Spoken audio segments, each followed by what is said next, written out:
What's up, people, and welcome to another edition of Two Men with Mike's podcast. I am your host, Bobby Joe, and my co-host here is, I get to say my name today. you get to say it today. Okay, CJ. I was waiting. I didn't want to say it for you. I said, I'll let you say it. Next time I'm gonna come in real smooth with it, like just Really? on point with it. I'm gonna get you. Yeah, CJ. I'm CJ. So what's going on this week? Not much, man. A big shout out to well, I guess I can't say shout out. I don't know if you're a UFC watcher of the UFC fights. A little bit, Yeah. not too much. So Poirier won, so it was a good fight while it lasted for those quick few seconds, and then Conor McGregor broke his leg just stepping back. So Wow. I will say this about Conor McGregor: he is a good. I'm a loss for words for today. To me, an entertainer. I know he's kind of since he retired and came back. Yeah. It's been kind of he's lost the last two of his last three fights. Yeah, like 2 or 3 fights. Yeah. But the thing is, he's the fight he just lost because he broke his leg. Mm-hmm. He while he was actually sitting on the ground and they were casting up his leg, Joe Rogan decided to interview him down there. Conor McGregor being the guy that he is, he already tried to set up the next fight against Poirier again, because he was like, basically, you didn't win. I just stepped down on my leg wrong and it broke. So he was already publicized and trying to put out there to get the next fight. So good businessman. That's what I say. Great businessman. I'm not mad at him for it. Mm-hmm. Yeah, I was watching the highlights on Sports Center, and had he not injured himself, I still think he would have got his ass whipped. But to me, it wasn't looking too good. And so set up the next fight if you want, but I don't know if he's gonna have aside from the broken leg or ankle, I don't know if it's gonna be a different result. So yeah. But yeah, hey, by all means, set up another fight. I would say he's I guess I would say he's doing it for the love of the sport because he was in the top 10 athletes, richest top 10 athletes. So right, and he keeps setting up these fights like this, even though he keep getting beat up. Right, So, right. I guess he do it for the love of the sport. For the love of the sport. So I'm like I said, I'm not mad at the guy for what he's doing. Oh, absolutely not. And I know he's probably made a ton of money, especially with that fight he had with Mayweather. Yeah. And then he just supposedly sold his whiskey brand or line or a percentage of it. So that's where he just made a ton of money from. So yeah, so he's not hurting for money. Yeah. At all. Man, I would have stopped a long time. I would have stopped after Mayweather, to be honest. Exactly. And just enjoying life. Exactly.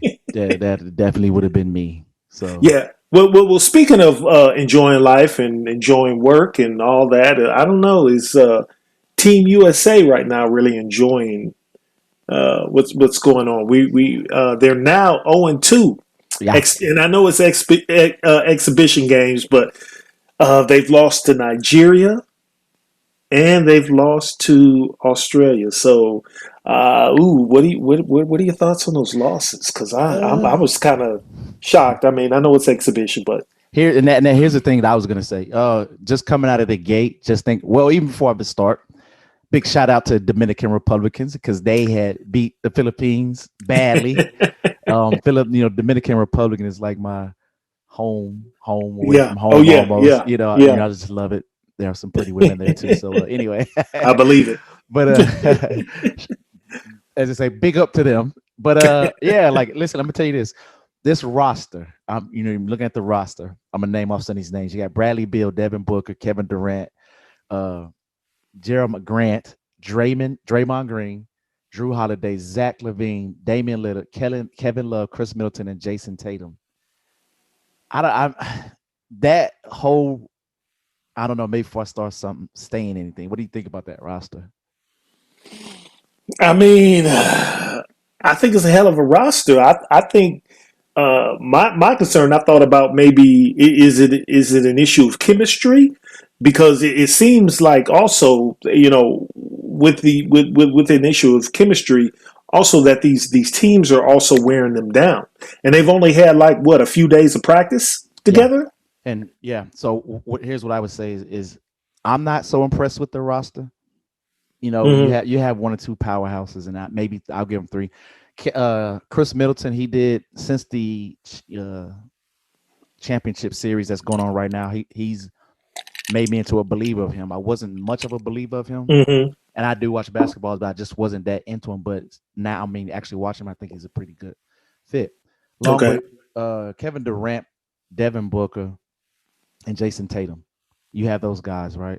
But Hmm. if you look at their positions that they're playing, um, kind of take that out, and where's the big guys at your centers? You know, who do you have? If you look at that whole roster, your centers, they don't have really any big men in there, right? Right. These other teams, these European teams, they're playing with big men and they're playing defense. You know, that's a Hmm. very offensive packed roster to me. There's no real balance as far as like offensive, defensive. You don't have a defensive guy in there. Maybe Draymond, Drew Holiday's a little undersized. He's a Hmm. great defense. Don't get me. He's a Great. good, Yeah. Great defender. great defender, but he's undersized when it comes to these bigger guys. That's and they do have, which Nigeria showed that right along with Australia. So even though Drew wasn't there. But I just think that and then another thing also is they lack leadership on the court. You know, these guys kind of are just running out thinking, okay, they're going to blow these teams out. And there's nobody Right. really giving them any direction or any type of, just, you know, it's almost how you say you get a veteran on a team, kind of like a Chris Paul. I know you don't like the guy, but like a Chris Paul that kind of tells them, hey, you need to go this way. We need to do this. We need to do this. We're getting ready to lose. They don't have it. You know, Draymond Green might be the closest one to being a vocal person on that team, Hmm. but he's not perceived or a lot of people doesn't take his criticism the way you think. You know, like a lot of leaders they give them, you know, they would say something to give some type of criticism or give some type of direction. A Hmm. lot of people don't take his direction Okay. kindly, you know, or so they don't see him as a leader. So I just think they lack a lot of leadership right now, and that's why they're losing these. And you think too, they've got one of the best coaches ever in Pop, Greg Popovich. Exactly, exactly. Uh, so hopefully, I mean, I know they'll get it. They'll get it together, play some more games. I'm hoping because you know, and I know it's only exhibition, but Yeah, 0-2, yeah, 0-2. and that hasn't happened since 1990. I forgot something in the 90s since they've lost two exhibition games in a row. Hmm. The USA team since the professionals have been playing. Right, So, you know, those guys, like I said, they're gonna start meeting up these other bigger team, better teams. You know, depending on what group they're in. By the time all the play starts, if right. you BSing around often, and I didn't say BSing because I watched the games. They weren't BSing. They were playing, and they were getting like with Nigeria. Nigeria was just busting their butt, man. You Right. know, back in the day, it was the USA professional team coming to play. A lot of those guys were intimidated Hmm. because they thought, oh, they're so great. But now that basketball is so much of a worldwide sport now, it's becoming popular worldwide. These guys are doing the same type of trainings that your USA basketball players are got, or your professional NBA players are doing. They're doing Right. the same thing because they're trying to go to the NBA. You know, they're Hmm. trying to get over there.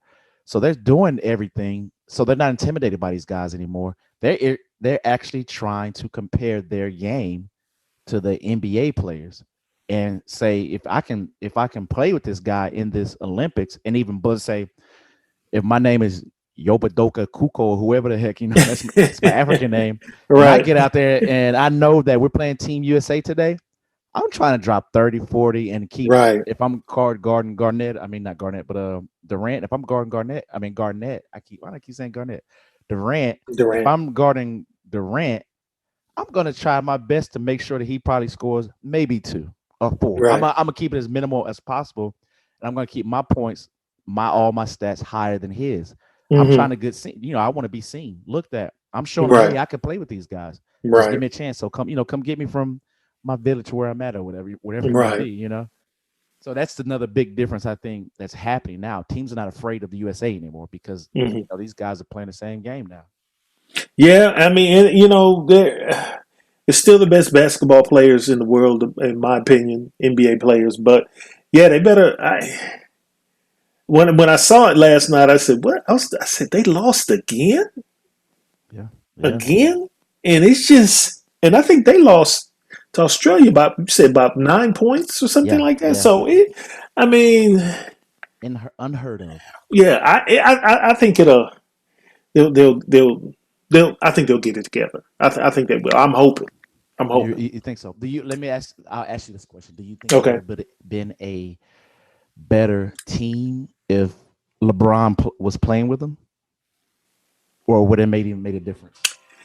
You know, LeBron's a little older now, and he can't give you everything anymore on a nightly basis. Would they have lost I those thought games? about How that. about that? Would I they have think they lost those would. games? I think they would have. Really? I think they would have. Honestly, I do. I think they would have. Yeah, because I mean, he's still a great player, but as far as he's not going to be, he's 36 now, I believe. Mhm. He's just not going to be able to give you every night. He just can't in the way that these teams are wearing down. Team USA. I don't know if LeBron being on the roster would have made a difference. I really Really? don't. Yeah, I don't think so. His Yeah. guidance, his guidance, his veteran. I'm gonna make up a word. His veteranism. But so you think it would have made a difference if he had he been out there? I think there would have been, and I hate to say this because I am a true LeBron hater, but I do respect the game of basketball. No LeBron matter, again. yeah, I think because and I hate saying this because I argue with people all the time about it, but I think he would have Hmm. made a difference with the players around him on the court at the Right. time. Hmm. So I think they would have had a different outlook towards the game. All these Okay. all these guys, all those young guys. I think he probably would have made a difference. Now, if I would I say they would have lost both of them, I they probably would have won against Nigeria. I think with LeBron. Okay. You know, against Australia, whatever. Uh, I think it just been maybe it'd have been a little bit closer. Hmm. I think the games would have been just different with him because he, like I said, he's gonna say what he's gonna say. He's gonna try to lead. He's gonna try to basically because he has and I hate there's again I hate saying this too, but he does have a pretty decent basketball IQ, Right. as a player. So Hmm. he's gonna put that out there, blanket out to the rest of the people on his team, the ones that this is their first time there, those young guys that just doesn't know any better about the European league Right. type of play. So I don't know. We'll see. Yeah. We'll see. But I also wanted to ask you, switching gears a little bit. Mhm. Okay, so NBA Finals. Bucks won a game. It's now 2-1. Eh. Yeah, I still think they're going to lose, but Yeah, I was like, I'm uh, like they, so. yeah, you say so. But yeah,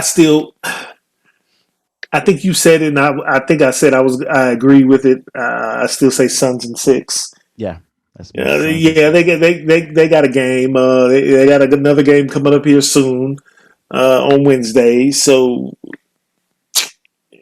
honestly, I think the Suns. I think they're gonna win this game. I Yeah, think they're gonna bounce back and win this game, and it's gonna be 3-1. I bet. I yeah, bet. Watch. yeah. I said that they were gonna get one in Milwaukee. That they're Get gonna one pick in up. Milwaukee. They will get one in Milwaukee, and that's gonna be the deciding factor with them. I'm almost sweating with the Sun in six, and I almost wish I could go back and be like Suns in five. Oh, you can do it. Go ahead and do it. Nah, I can't. I'm gonna stick with what I said. I say Suns in six. Suns in I'm six. gonna give them six, but it's almost looking like, man, Suns in five. Even though they lost that one, of course they're gonna lose that at least Right. one in Milwaukee. I Right. mean, it was destined to happen or bound to happen. The only thing I can see ever happen is if the basketball gods, because you know how bad luck Chris Paul is, and when it comes to playoffs, he plays great, but he has bad luck Hmm. with the injuries and stuff. And I just think it's the basketball gods. So I would say the basketball gods did him dirty and let them just drop the next 3 games straight. You know what I'm saying? Right. Right. Lose to the Bucks 3 more games straight. That's the only way I can see them losing. Like the basketball guys, Uh-huh. like, no, you Yeah. guys are about to lose the next 3 games straight. let's go Bucks. No, I don't want, Yeah. so if other than that, Suns in 6, man. It is, Suns and six. yeah. I'm gonna go with that. I think Suns and six. I think the Suns just have they're the better team. They just got gosh. Well, Chris Paul. As much as I hate to admit it, I mean Chris Paul is their floor general, and he's just directing traffic out there and putting people in positions to succeed. And it's yeah, he's gonna get his first. He's gonna get his first ring. He might, just because Booker kind of didn't show up the last game. He might But almost get MVP. well, and excuse me, they took him out. They took him out of the. They took Booker out pretty much most of the fourth quarter. I Yeah, mean, I think the game yeah. was over, and they were trying. I think Monty was just trying to give him some rest. I'm tell you what, the one of the good things that Monty Williams said when they asked about Devin Booker, they asked him, they said, "Hey, have you said anything to Devin about his shooting, like about how Hmm. poorly he's shooting right now?" And he was like, "No, I haven't said that to him. He's a shooter. He's a great shooter. Hmm. I'm not going to say that to him and then put something else in his head and have him off track even more with his game. Right. His game is going to come to him, and he's going to figure a way to to get to his game. But Hmm. by me saying, "Hey, your shooting's terrible. You can't do this," he says, just going to add more stuff into his head. So he said, "I'm not Right. even." He said he was not going to say anything to him about it. Which Okay. I thought that's pretty neat. Like you don't hear coaches say that a lot of times. Right. Right. Right. So he's a great coach, man. I actually like him. He's a really good Yeah. coach. Yeah.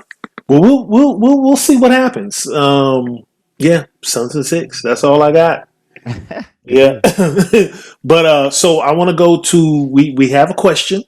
We have one every week. We ask people to email us or send us a message via messenger, text, whatever, WhatsApp. So I have a question from Marissa in Atlanta.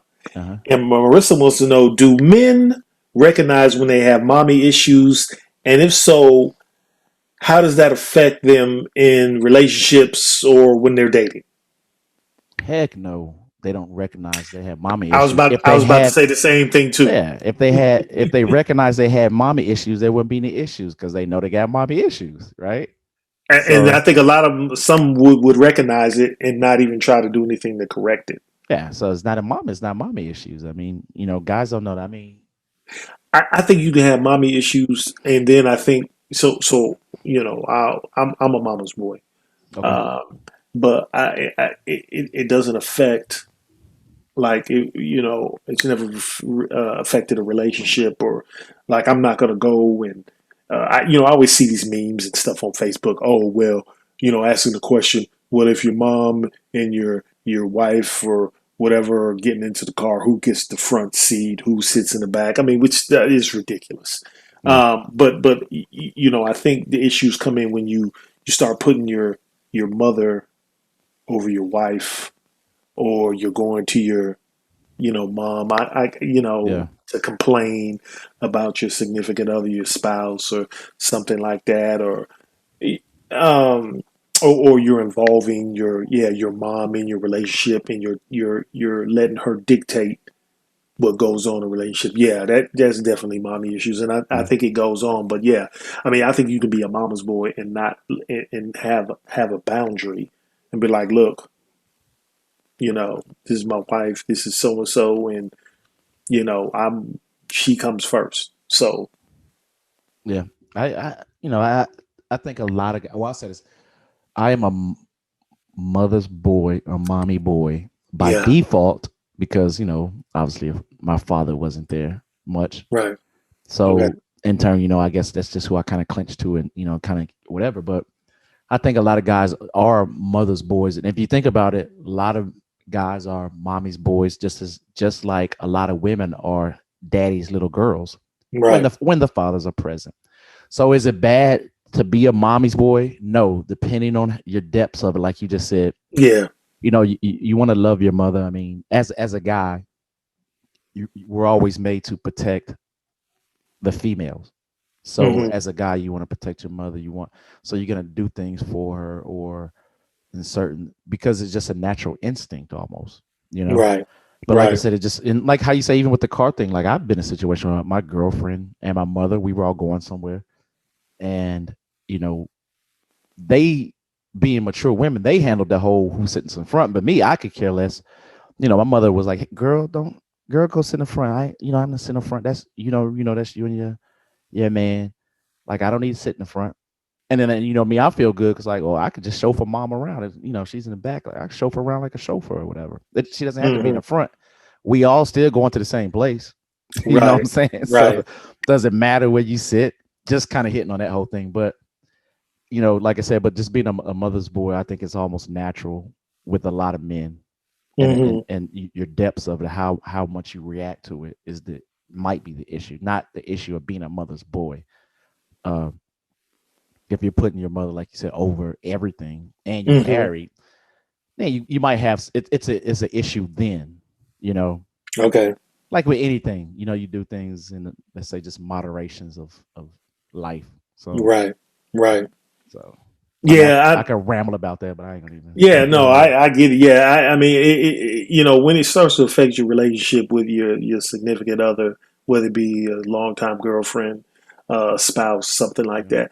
Yeah, then I think or she's telling you what to do with your finances, or you're allowing her to talk to your significant other in any kind of way or something like that.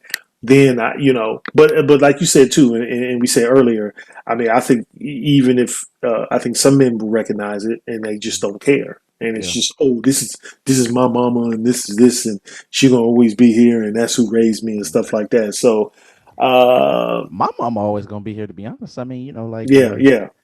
That's your mother. It's supposed to be like that. Yeah. So like I said, but I don't let that relationship intrude on whatever relationship I have at the time. Or, it's not going to impact the relationship. If you can't live a normal life without the mommy issues going into that, spilling over and not living your normal life, then you, like I said, you have a problem. So, well, what steps do you think, real fast, that a man could do to prevent, mommy or daddy issues from projecting on into the relationship? And I'm gonna just answer that real fast. I think by setting boundaries. I mean, it's just simple. You set some boundaries, and clear and concise communication will kill all that. But definitely set that boundary. Set those boundaries. Yeah, you saying if it's affecting the relationship? Yeah, well, say with the girlfriend or wife. Oh yeah, well, what steps would you take to prevent it from the mommy daddy issues from like projecting onto your relationship? Like if you already know you have them. All right, I already know I have them. That means if I'm dating this young lady and we're at a deep into our relationship where we're almost living together or about to get married, whatever it may be, she already knows those issues. I call issues. So that's just to prevent it. I think the prevention would have happened way back in the dating, when we first started. Right. So she knows, like, hey, this is like, it's kind of like just so you said, setting the boundaries. That's the issue I already had. We would have addressed all that with the person I'm dating. Yeah. Kind of sounds crazy, but no, we would address that. We would address that before we got deep into it, because she sees that the lady you're dating is going to see it, right? Yeah. So that's all about that communication. Have a conversation about it, and and define those boundaries, and I guess kind of talk about what you're okay with what you're and what you're not okay with, and don't go in that relationship when you already see what's going on over there. Then you complain later down the road, like when you're about to get married or move in together. Address it. That on that, by that point, it's that person's fault for never addressing that issue. What you think is a minor problem could turn into a major problem. Exactly. Yeah. All right. Well, that wraps up another edition of Two Men with Mics. We want to thank y'all for joining us, and please tell your friends. Please tell your lovers and friends to go ahead and go on YouTube, hit that subscribe button, and check us out.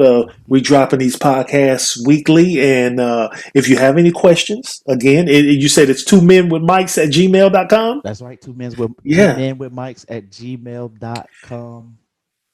And please, and if you want to email us, you got our phone numbers, or you're friends with us on Facebook, send us a message, comments about the show. If you want to ask us a question, you want us to get it on the air, please do that. Yeah, you want to be part of that viewers question. That's Make sure right. you send the Be part question. of it. We might shout your name out. Yeah, we were in the business of making people famous. Yeah. All right. So yeah, that's gonna wrap it up, and we hope you guys enjoyed the podcast. And until next time, I've been Bobby.